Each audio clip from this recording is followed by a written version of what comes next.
Good evening. It's wonderful to be back with you once again, isn't it, Ronnie? Indeed it is. And in a packed programme tonight, I shall be talking to the Animal Freedom Now group, who claimed a big success today after they raided the Amersham branch of the Army and Navy stores and liberated 4 dozen donkey jackets. And I'll be talking to a man who crossed a Venus flytrap with a sprig of mistletoe to get a plant which gives you a nasty bite but then kisses it better.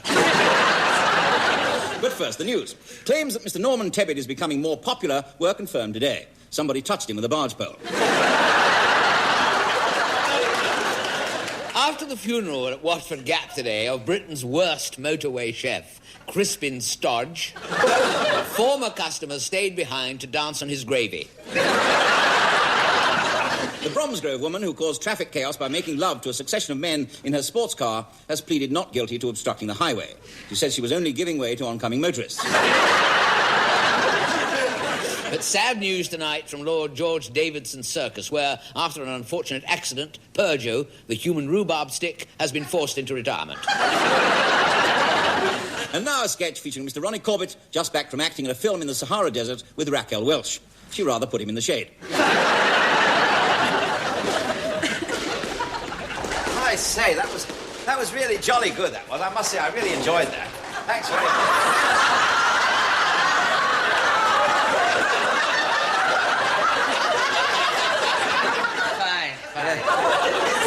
I say it's a super game, isn't it? I can't understand why I've never tried it before. Absolutely lovely. I loved it. But thanks to you, old boy, of course, from now on, I shall be a dedicated squish player. Squash. Pardon? The game is called squash. Oh, squash, that's right. Yes, I'm sorry. Who actually won? I mean, I couldn't quite grasp the scoring mechanism. You know, I mean, did I win? Yes, you played. Yes, you won. You won. Oh, that's good. How many goals did I get? Goals? Well, you know, the thing is, runs. Points. Points. Points. Points, yes. Points. How many points did I get? Well, the score was, if you want to know, Yes. game love, Yes. game love, game love, game love. See? Yes. You won 4 games to love. Oh, I see. So I got 4 and you got love. Yeah. I see. How many is love? Love is nothing.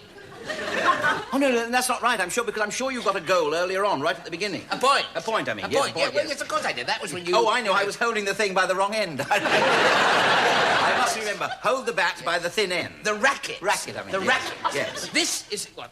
This is a ball. Yes. The game is called squash. Yes. Let us start from basic principle. Yes. The whole thing is called squash. Squash. This is a ball. Yes. This is a blasted racket. You see that?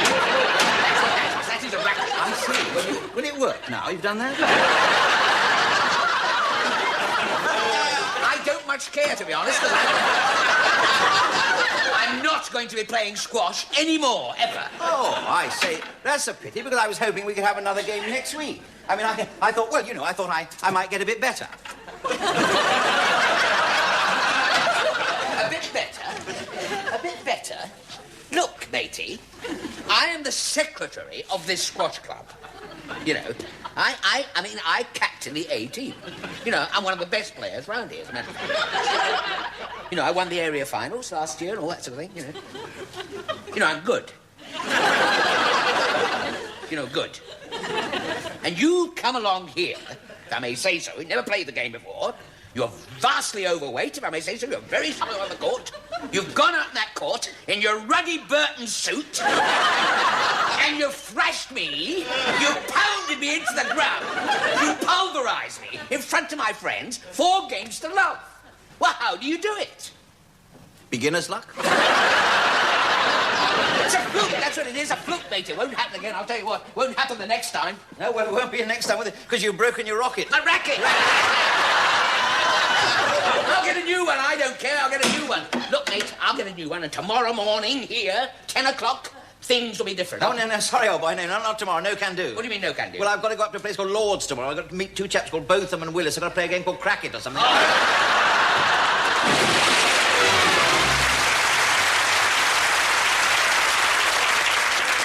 Our guest this week, ladies and gentlemen, Elaine Page.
I say, Godfrey.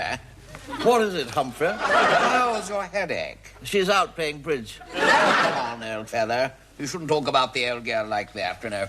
Love makes the world go round. Well, so's a punch on the nose, old man. No, I've had bad luck with both my wives. The first one divorced me, and the second one won't. It's a case of love at first sight with me. Well, why didn't you marry her? I saw her again on several occasions. So you married someone else? Yes. She's frightfully slow. Slow? What at? Everything, old boy. Takes her a whole day to make instant coffee. The trouble is, I'm henpecked. Oh, mustn't be, old lad. No, mustn't be. Stand up to her. Show her who's boss. I'm going to. I've made up my mind. I'm going to pluck up courage and tell her something I've been wanting to tell her for ages. Oh, what's that? I must have a new apron.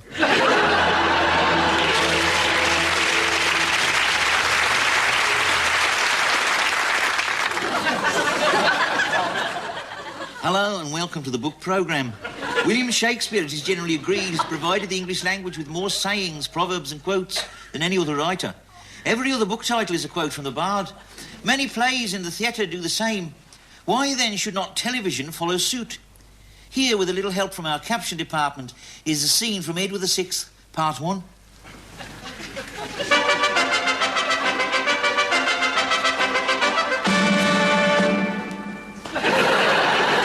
Dearest coz, the time draws fast apace. When for my crowning we must soon prepare. My liege, I have the information close. Then spill it out. Thou art already late. Thou hadst forsworn to bring me news at 10.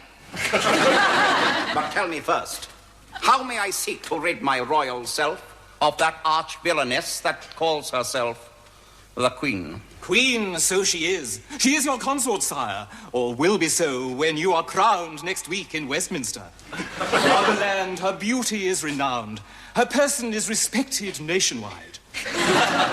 Her person is the Duke of Hastings, sir. He is her lover and must get the chop.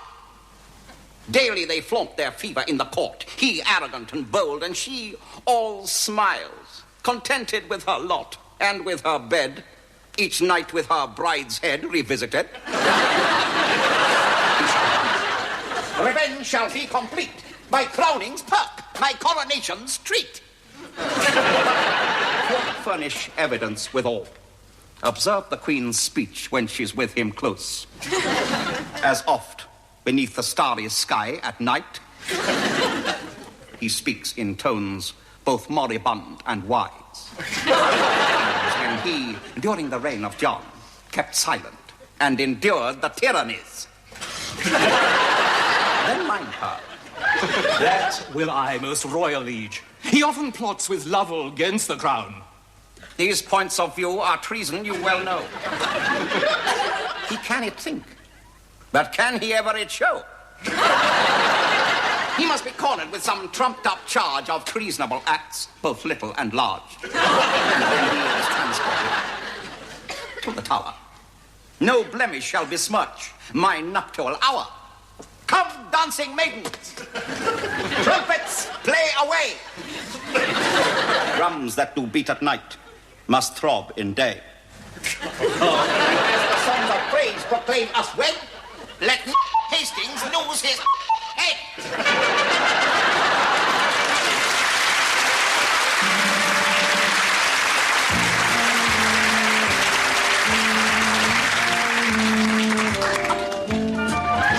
Just been in a filthy state. Out in the street, you'll find us morning, noon and tea time on our beat. Sweeping up the bits of litter around your feet. To keep the highways and the byways nice and neat. Let me repeat, out in the street, you'll find us out there in the cold or in the heat. It is our duty to perform and to complete the sort of work that can be hardly called a treat. Not very sweet. Out in the street. Just a couple of working doing our job like others, putting up with all the jokes from the passersby. Some Somebody has to. Somebody has to. Nobody wants a mucky job, but someone must go through it. Somebody's got to lift it, shovel it up and shift it, sweep it and scrape it, squash it and shape it, kick it around and try to get rid of it, keeping it nice and tidy, so long as we're paid on Friday. What's the point in making a lot of fuss? Oh, we may all poo-poo it, somebody has to do it, and somebody's decided that it's us.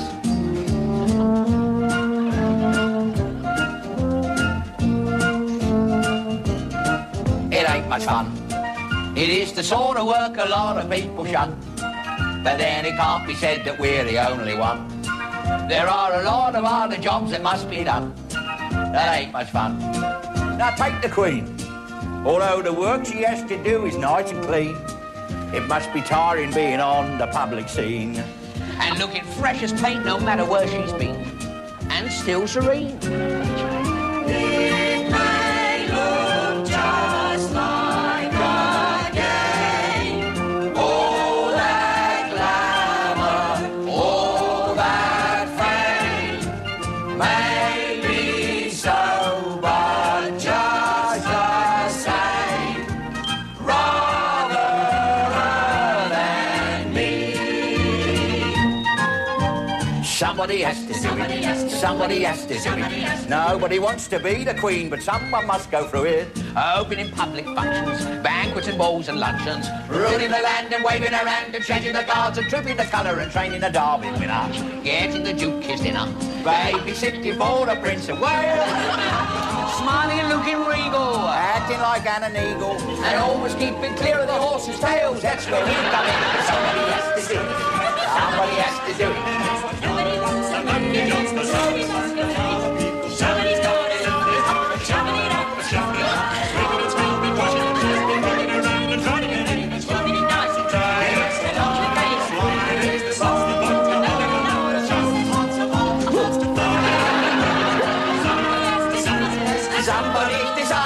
Somebody's decided, somebody's decided that it's somebody has to do it, and that's us.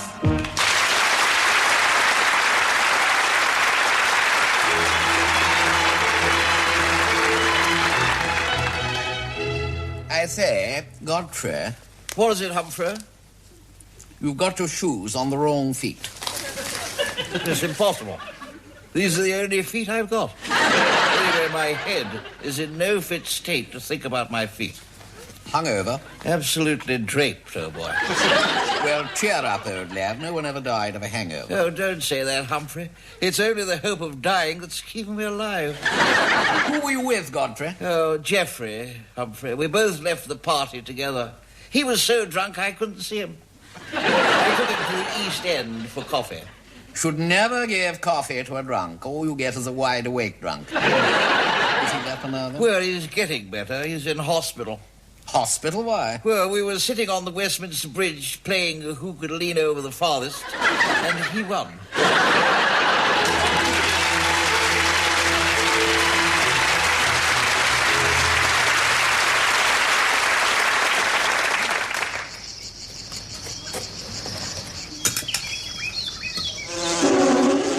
Get out of it, you buggers.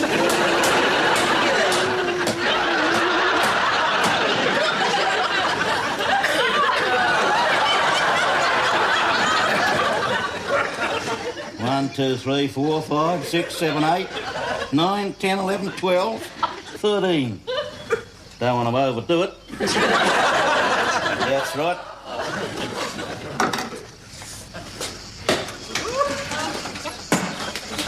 Good day, Ross. Did I cry? You're late, mate. We're supposed to be having a meeting here. Only 1:30. I know that, you stupid drongo, but where were you yesterday? Had some strife with me car. Pack of dingoes ate the tyres. Dropping? What's dropping? Kookaburras dropping by the look of things. You know what? I went down the billabong. I was bitten on the centre pond by a girl again. What do you have? Rabies, no my luck. Stru's got a mouth like Tutankhamun's armpit. I'm afraid there's no beer. The delivery truck was commandeered to fight a bushfire.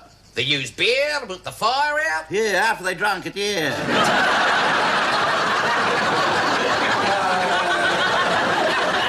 So, what are you taking a drink then, eh? What's that in your glass? Dust. I'll have a big one of those.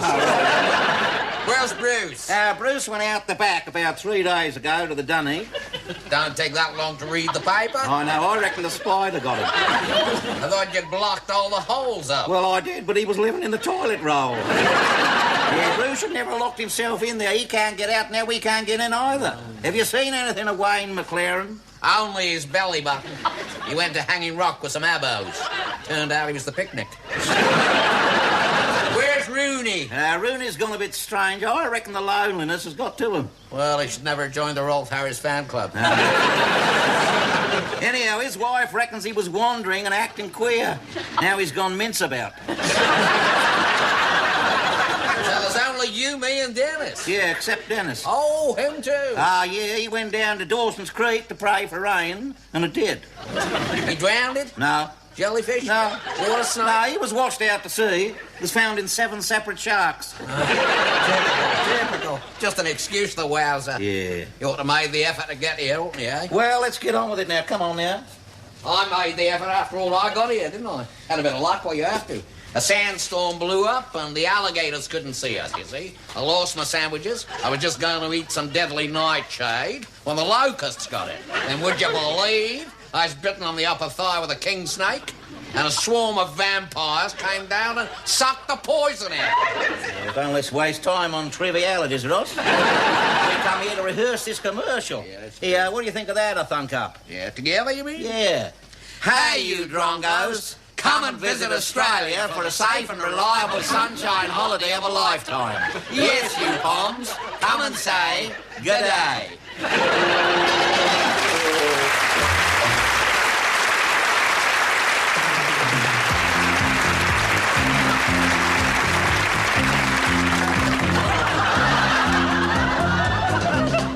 Oh, my heart, it is on fire, and it's burning just for you.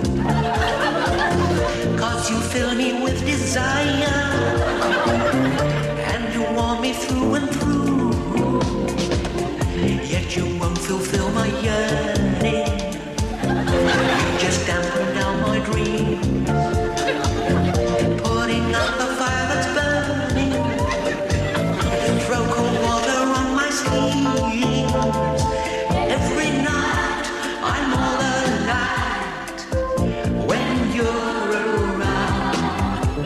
So tell me why you always try to cool me down. Do you really want to squirt me? Do you really want to make me wet? Do you really want to squirt me? Do you really want to make me wet?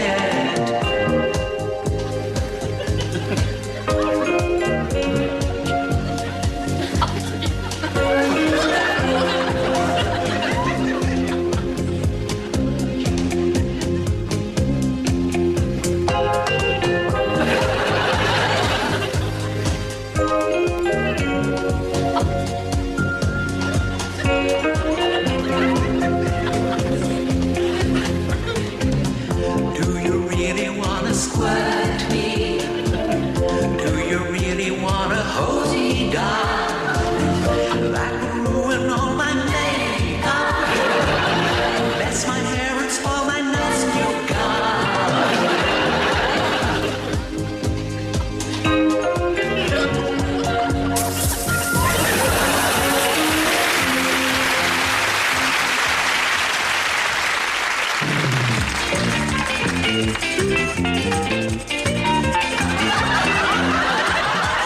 Sitting on the beach, big marbles with me coconut, when I heard a sort of screech, and I must admit it froze my guts. I walked back along the shore, where the smell of seaweed fills the breeze. There I found my cockatoo, lying there among the banyan trees. There's something wrong with me paradise, lying there upon his side. I'm sorry, but I can't decide whether to have him boiled or fried.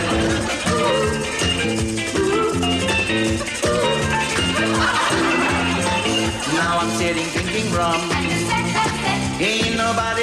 talking to, 'cause I've lost my little chum. Everybody loved my cockatoo. He would whistle at the drums, blow a raspberry at the policeman's wife, walk the missionary to swear. Now all he's good for is the carving knife. Now hear my son, the parrot's died. He's lying there upon his side. I guess the only thing to do is fricassee our cockatoo. A goner, he's a goner, he's a goner.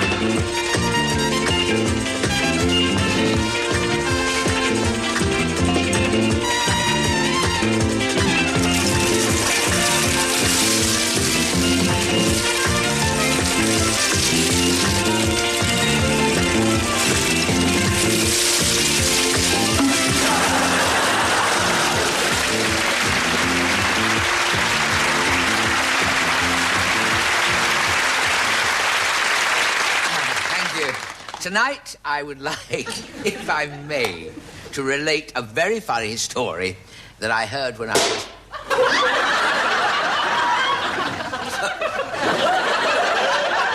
Sorry, what's that? I think the producer just shot himself.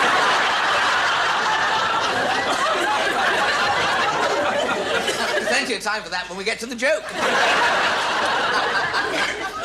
Anyway, this is a very funny story that funnily enough, that noise has reminded me of a very old show business adage, you know, that every time you hear an unexpected noise like that, a bang, it means that someone backstage who doesn't like your act. That's true. Now, the story I was going...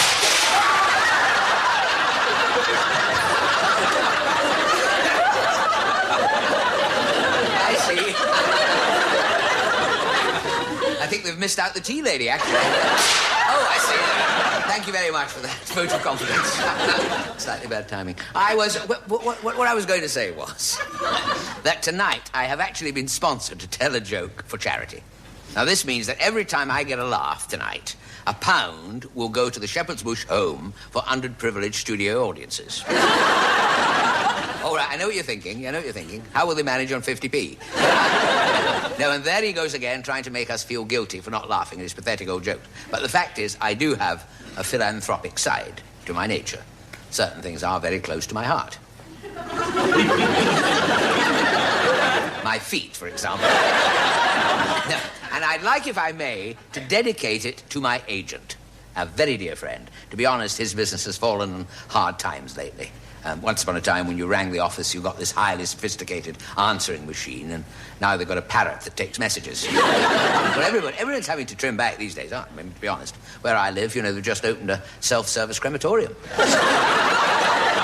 And the GLC's cutbacks are beginning to bite, too.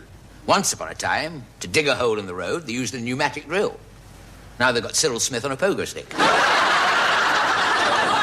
There I go, rambling again. And to be honest, I'm already in the producer's bad books this week. On Wednesday, I was up in his office waiting to see him, reading rather an interesting magazine article, actually, about the dying art of roof thatching by Arthur Scargill's hairdresser. At one point, Barry Manilow put his nose round the door and, well, not all the way round, obviously. You know, about halfway round, you know. And then in came the producer's secretary, a very pleasant lady. Very nice indeed. Not altogether with it, but very nice. I once asked her for a fibre tip, and she told me to eat more prunes. So she sent me into the producer now, who, to be honest, was still looking a bit shaky. He'd been trying to adjust the height on his swivel chair, and he screwed his head into the ceiling. He beckoned me over with his mug of starch-reduced whitbread, and he said, Corbett, he said, what is all this I hear about these photos? I said, photos? Now, I knew it would get out sooner or later. The fact is, and you might as well know it now, I recently posed for a set of nude photographs for Playgale magazine under the heading Raunchy Ronnie. A comic stripped. It's all very tasteful, actually, you know. I mean, the nude centerfold is all quite decent, you know. Unless you lift the staple.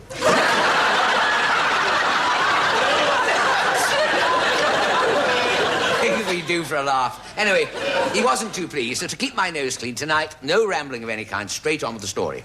Picture the scene. A sleepy little village in Surrey. Nice old semi-detached house. Man in bed with the wife. Wife's husband comes home. Nothing unusual so far.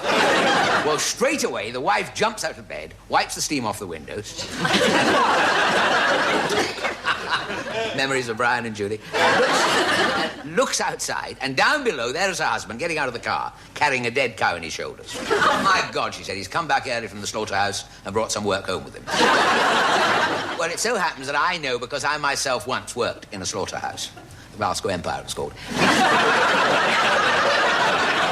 I was in a pantomime, you know, where the audience threw so much fruit, Humpty Dumpty ended up as a tomato omelette. So there's this couple in the bedroom, and the man, not wanting to risk sliding down the drain pipe with no clothes on, leaps. The pain of that has caused silence. Leaps across the room and hides in the wardrobe. And as he's in there crouching in the shadows, suddenly he hears this voice saying, "Coo, isn't it dark in here?" And he looks down, and there beside him is this little boy, you see.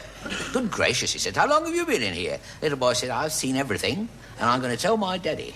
"Oh, no, don't do that," said Chapsy, "don't do that. Look, if you promise to keep quiet," he said, "I'll give you a nice, crisp £10 note." "Certainly not," said the little boy. "I've been brought up as a good Catholic boy, and that would be bribery. Besides, 10 quid's not enough." So the chap says, "All right, 5 quid." He says, "Done." A sad indictment on our educational standards today. So he takes the money, and he's sitting there at breakfast, the little boy, the next day, brandishing this £5. And his father says, "Where did you get that?" He said, "A nice gentleman gave it to me, Daddy." Father said, "Don't tell me a lie, you stole it, didn't you? You're a disgrace to your religion. And you know what happens to people who mock their religion? Their fingers all drop off one by one." He says, "Look at Dave Allen." Now, off you go to church, he says, and confess. So off the little boy goes to the local church, steps into the confessional box and pulls the curtain behind him, looks round, he says, "Coo, isn't it dark in here?" And a voice from the other side says, "Not you again."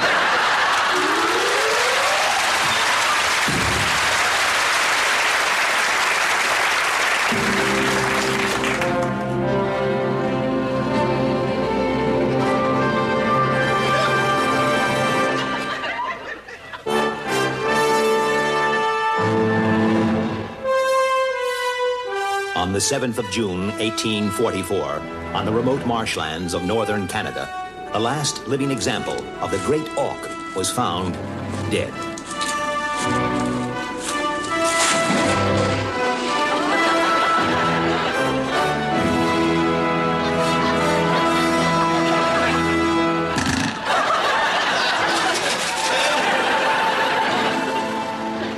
Believing it to be enchanted, the villagers fashioned a model of the bird in purest gold.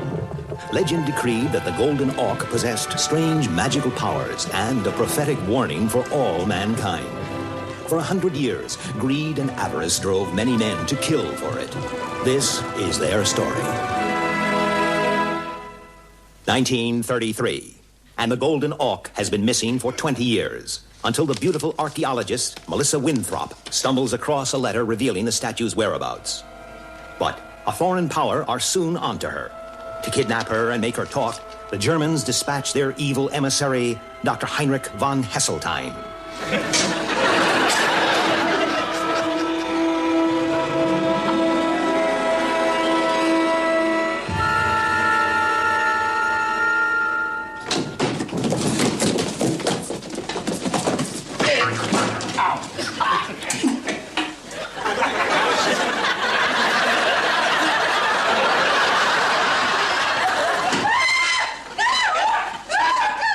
With Melissa in the clutches of the Nazis, there is only one man in England equipped to rescue her. Little Hampton Jones, world famous troubleshooter, and the only man known to have failed the medical for the Ovaltinis.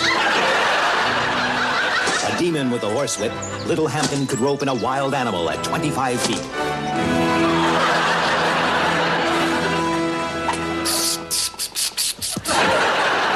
A master of illusion, Little Hampton smuggles himself into Germany disguised as a nun. He soon tracks down his arch-adversary, von Hesseltine, to a crumbling old house near Munich.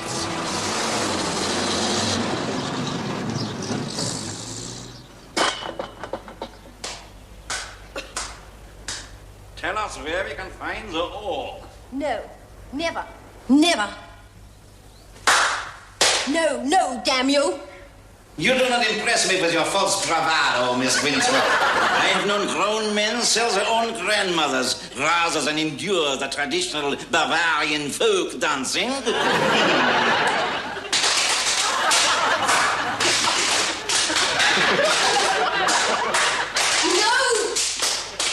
No.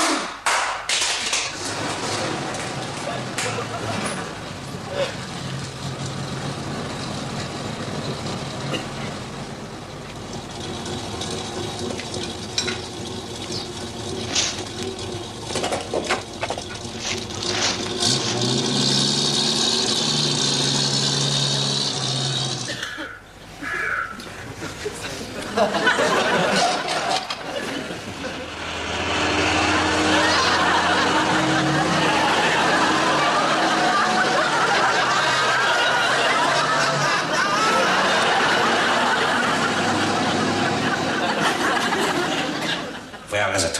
Where is it? Tell me where I can get the bird. How to shine the light in the face. Not my face. Your face.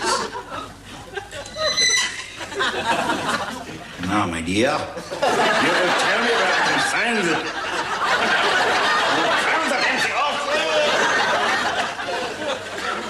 I think you should know that I am not a man to be trifled with, my dear. No, he is not a man to be trifled with. Either you tell me the He where... will soon make you talk. Don't worry about that. Either you tell me the whereabouts... No one will make people talk. Tell me where I can find No this... one in the whole of Germany. Maybe one or two of the top Gestapo using the latest truth drugs, but he is the quickest, definitely. Oh, he can wring a confession out of you so fast. Will you shut up? Who is carrying out this interrogation, you or me? I'm surrounded by simpletons. Shut your great fat gulp. Now, my dear, in return for this information,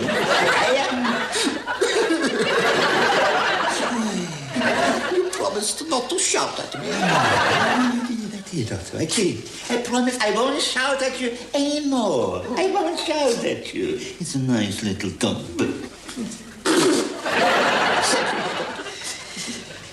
Now, my dear, you've had time to consider my question. What is your answer? Go boil your face, you big fat sauerkraut. I see. You want time to think it over.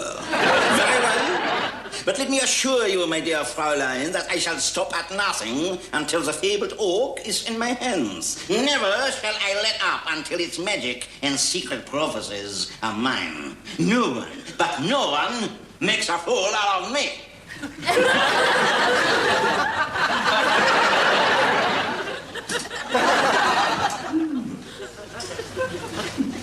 I told you, it's murder.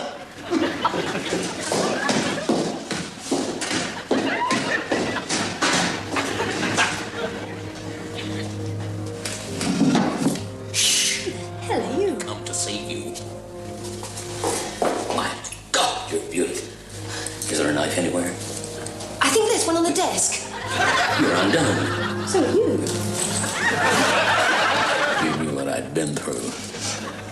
I think I can guess. How on earth did you get across the grounds? Don't you know von Hesseltine's got an army of pygmies with poison darts? Pygmies, poison darts? I've never heard anything so ridiculous. You idiot! Have you seen the seat of your trousers? Is it serious? Serious? The poison's fatal unless it's sucked out straight away.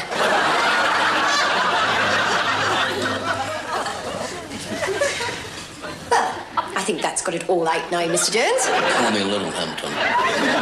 Damn lucky we find this. Where shall I hide?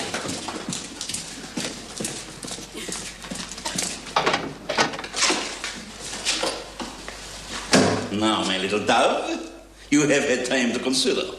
I hope that you have now decided to be a sensible girl. So far, I've been very patient with you, my dear.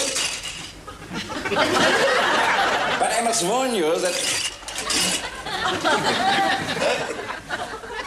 I think I should warn you that my patience is not entirely inexhaustible. I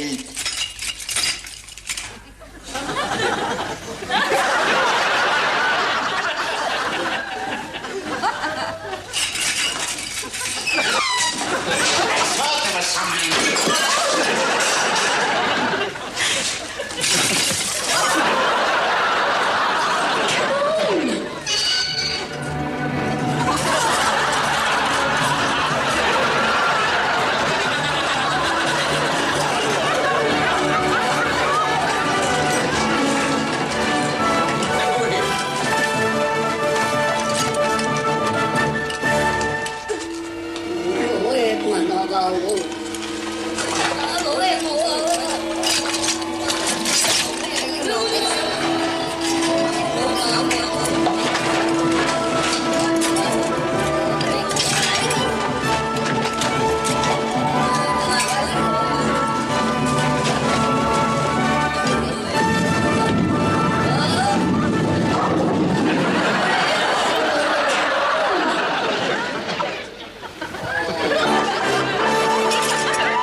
And so, 1 year later, with the great auk restored to its place of honor in the British Museum...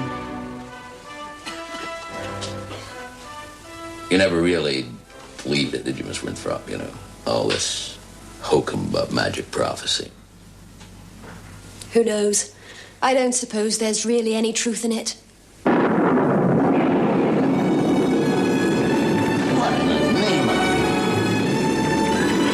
It's flying! My God, it's flying!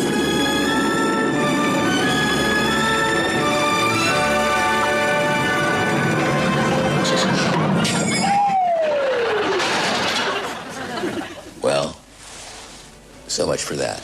Just for one moment there. Oh, well, I guess that's that. There never was a secret prophecy attached to it after all.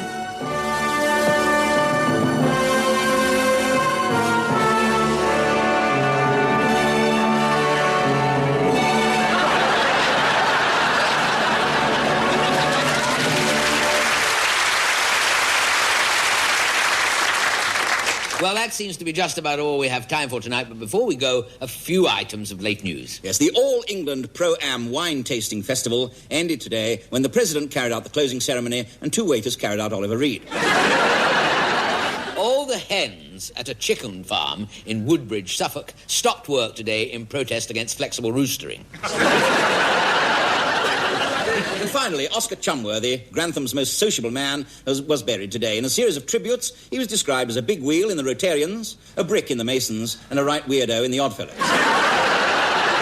Next week, we'll be bringing you edited highlights of the Gay Lib Highland Games, and we'll be watching them tossing the salad. And I'll be interviewing health food fanatic Sir Oswald Muesli. Until then, it's good night from me. And it's good night from him. Good night. Good night. Good night.